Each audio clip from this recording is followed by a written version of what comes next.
पावसाळा सुरू झालेलाच आहे, तर या पावसाळ्यामध्ये मस्त खमंग, चटकदार, झणझणीत असे खायला पदार्थ आवडतात.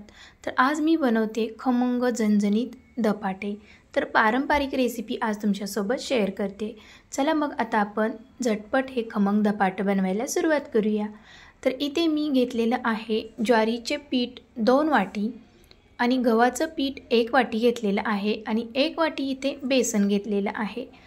तर इथे आपण आता हळद घालूया 1 चमचा, 1 चमचा गरम मसाला, चवीपुरतं मीठ घालायचं आहे आणि इथे मी जिरा पावडर घातलेली आहे 1 चमचा आणि धना पावडर इथे घालायची आहे आपल्याला 1 ते 1.5 चमचा आणि इथे मी 1 चमचा ओवा घालत आहे. तर ओवा आपल्याला इथे हातावरती असा चुरून घालायचा आहे.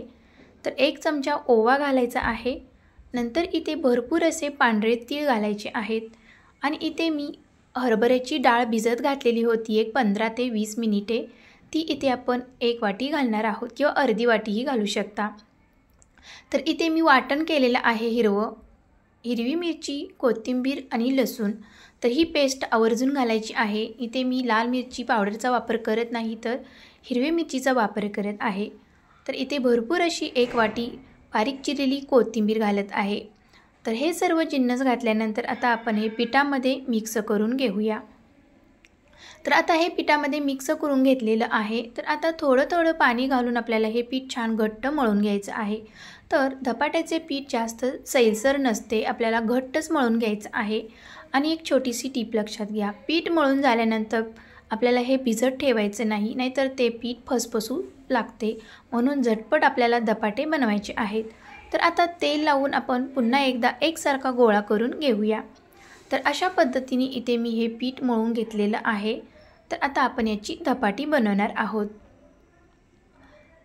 तर आता आपण याची धपाटी बनवायला सुरुवात करूया. तर आपल्याला जेवढा गोळा हवा आहे तेवढा आपण इथे गोल करून घेऊ शकता. तर मी मीडियम साईजची इथे धपाटी थापून घेणार आहे. तर थापून आपल्याला इथे धपाटी बनवायची आहेत. तर इथे मी पाणी घेतलेलं आहे आणि सुती कापडही घेतलेलं आहे. सुती कापड पाण्यामध्ये बुडवून पिळून घ्यायचं आहे आणि पोळपाटावरती हे कापड अंथरून घ्यायचं आहे. तर धपाट्याला सुती कापडाचाच वापर करायचा आहे. थोडंसं पाणी शिंपडायचं आहे आणि यावरती आता आपण धपाटं थापून घेणार आहोत. तर इथे गोळ्याला मी थोडंसं वरतून तीळ लावत आहे. तीळ लावलेली बाजू आपल्याला खाली करायची आहे आणि आता थोडं पाण्याचा हात लावून हे धपाटं चांगलं थापून घ्यायचं आहे. तर धपाटं जेवढं पातळ होईल तेवढं आपल्याला हे थापून घ्यायचं आहे. थोडं पाणी लावायचं आहे, जास्त पाणी लावू नका, नाहीतर हे धपाटं पातळ होईल आणि पाण्याचं जास्त प्रमाण झाल्यामुळे ते पसरेल. तर अशा पद्धतीने आपण आता हे धपाटं छान थापून घेतलेलं आहे. आता वरच्या बाजूला आपण हे तीळ लावून घेणार आहोत. तीळ लावल्यामुळे धपाटं खमंग आणि टेस्टी लागते.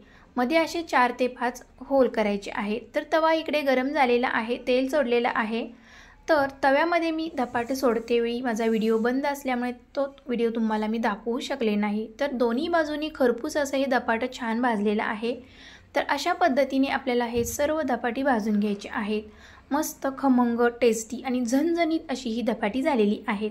तर पारंपरिक पद्धतीने इथे मी धपाटी दाखवलेली आहे. खूप सोपी आणि एकदम कमी साहित्यामध्ये ही धपाटे बनवलेली आहेत. आणि त्यासोबत मी इथे मिक्स उसळ बनवलेली आहे. तर यामध्ये मी वाटाणा, मूग आणि मटकी घालून गेलेली उसळ केलेली आहे. तुम्ही दही किंवा शेंगदाण्याची चटणी, लोणच्यासोबत हे धपाटे खाऊ शकता.